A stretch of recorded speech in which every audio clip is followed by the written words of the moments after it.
The call came just as the morning sun painted the city in soft shades of gold. It was the kind of peaceful day that promised ordinary moments, but within seconds, everything changed. My phone vibrated once, then again, and when I answered, the trembling voice on the other end whispered 7 words that would alter 2 lives forever. My best friend said, "Just one night, please." I never imagined that a single request, made with tears hidden behind forced courage, would uncover years of silent pain, forgotten promises, and a love neither of us had ever dared to name. Before we continue, if you believe kindness, loyalty, and second chances can change someone's life, please like this video, share it with someone who needs hope today, leave a comment, and subscribe to the channel Kindness Legacy. Your support helps us bring more emotional stories that remind the world compassion still exists. My name is Adrian Mercer, a 33-year-old architect living a simple life in Portland. My days revolved around blueprints, construction sites, and quiet evenings in my small apartment overlooking the river. Success had finally arrived after years of struggle, yet every achievement felt strangely incomplete. Perhaps it was because the one person who had stood beside me through every failure had slowly disappeared from my everyday life. Her name was Nora Ellington, my best friend since childhood. We had grown up on the same street, survived awkward teenage years together, celebrated every milestone, and promised that no matter where life took us, we would always remain family. Life, however, has a way of testing promises. Nora moved to another city after college to pursue photography, while I stayed behind to build my career. We stayed connected, calling on birthdays and holidays, occasionally meeting for coffee whenever work allowed. Even after years apart, our conversations always felt effortless, as though no time had passed. But over the last 6 months, something had changed. Her cheerful laughter became shorter. Her messages became less frequent. Whenever I asked if she was okay, she always replied with the same reassuring sentence that somehow sounded emptier every time. She insisted everything was fine, and like too many people who care deeply, I accepted the answer because I wanted to believe it. That morning, however, her voice carried a fear I had never heard before. She asked if she could stay at my apartment for just one night. She didn't explain why. She didn't cry. She simply asked. Within an hour, I was waiting outside the train station. The bright summer sun reflected off the tracks as families reunited, tourists laughed, and children chased pigeons across the platform. Then I saw her. She stepped off the train carrying only a worn backpack. Her clothes were clean but wrinkled. Her once bright eyes were surrounded by dark circles, and although she smiled when she noticed me, it looked like a smile she had practiced just to stop other people from worrying. The drive back was unusually quiet. She stared out the window at the passing trees while sunlight flickered across her face. Every few minutes she looked as if she wanted to say something, only to swallow the words before they escaped. When we reached my apartment, I offered breakfast. She thanked me politely but barely touched the food. Instead, she wandered onto the balcony, watching the river flow beneath the bridge in complete silence. For the first time in 20 years of friendship, I realized I no longer understood what she was hiding. As evening approached, I prepared the guest room. She thanked me again, but before closing the door, she quietly admitted something that sent a chill through my heart. She hadn't actually needed just one night. She simply didn't know where else to go. Everything she had built had collapsed. Months earlier, Nora had fallen in love with someone who seemed kind, successful, and supportive. He encouraged her photography career, promised they would travel the world together, and convinced her to invest every dollar she had into a small creative business they planned to build. Then one morning he disappeared. He emptied the business account. He sold their shared equipment. He vanished without leaving a trace. Not only had Nora lost her savings, but the landlord had evicted her after unpaid rent accumulated.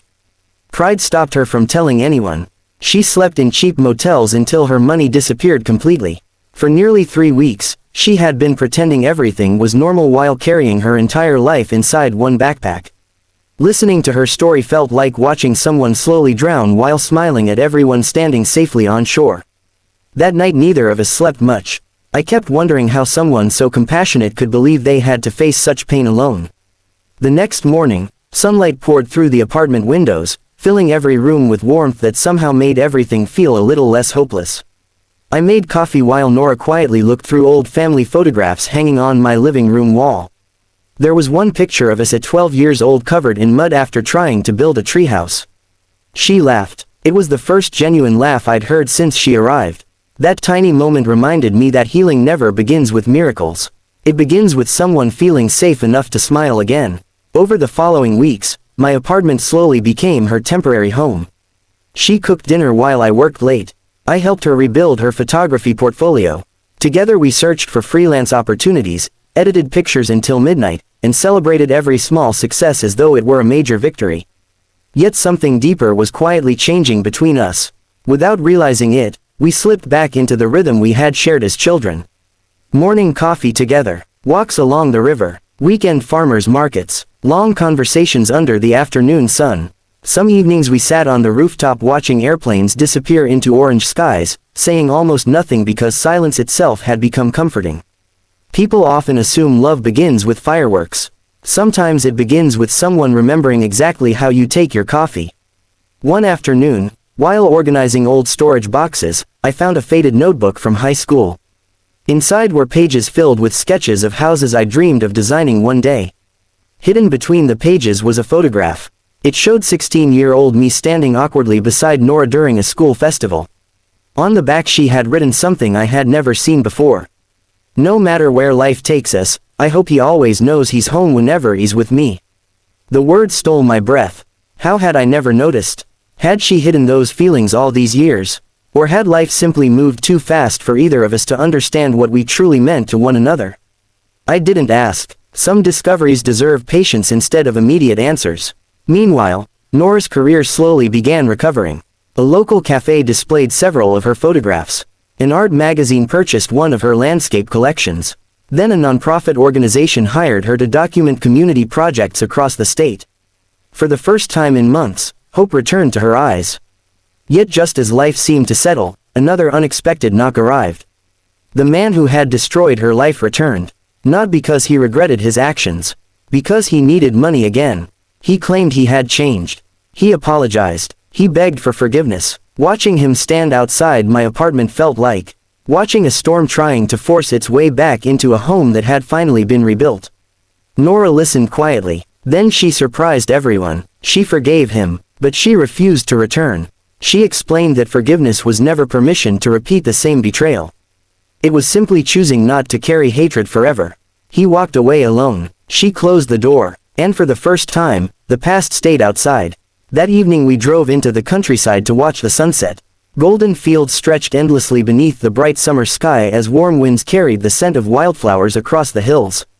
Nora admitted something she had hidden since arriving. When she asked for just one night, she hadn't expected to survive much longer emotionally. She believed she'd lost everything worth living for.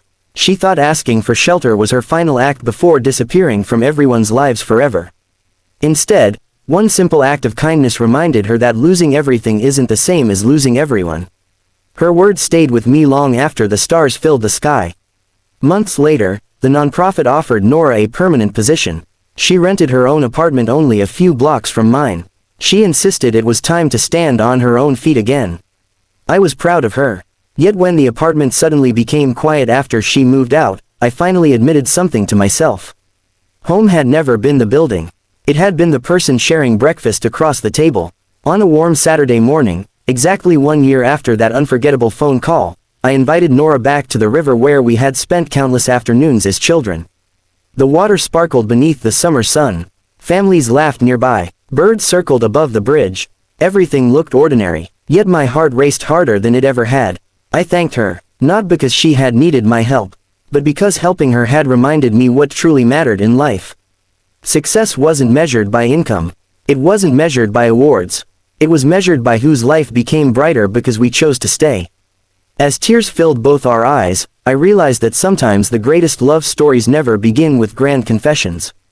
They begin with friendship strong enough to survive heartbreak, distance, failure, and fear until one ordinary day reveals what had quietly existed all along. If this story has touched your heart, please take a moment to like this video, share it with someone who needs encouragement, leave your thoughts in the comments, and subscribe to Kindness Legacy. Every act of support helps us continue sharing stories that inspire hope and remind us that kindness can truly change lives. Speech balloon special request. Before you leave, tell us in the comments, have you ever had a friend who became your greatest blessing when you needed them the most? As the sun slowly disappeared beyond the river, Nora reached for my hand without saying a single word. No dramatic promises were needed. No perfect speeches were spoken. Sometimes the strongest relationships are built not on one unforgettable night, but on countless quiet mornings that follow. The words she had whispered a year earlier had changed everything. She had asked for just one night, but kindness gave us an entirely new future. And in that peaceful daylight, surrounded by hope instead of fear, we both understood that the greatest gift we can ever offer another person is simply refusing to let them face life's darkest moments alone.